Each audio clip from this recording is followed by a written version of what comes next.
Ready to supercharge your team's collaboration in Microsoft Teams? First, navigate to the Teams tab on the left-hand side of your Microsoft Teams window.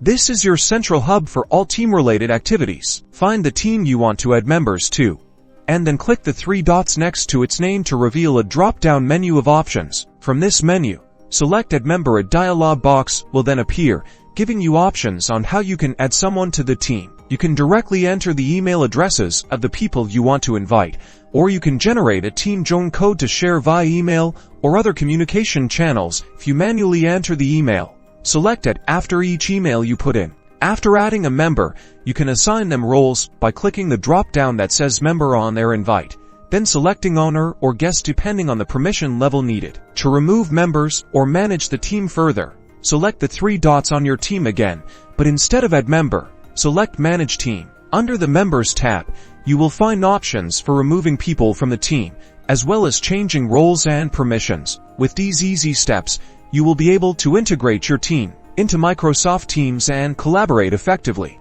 Remember to encourage team members to set up their profiles and explore channels to ensure a welcoming environment.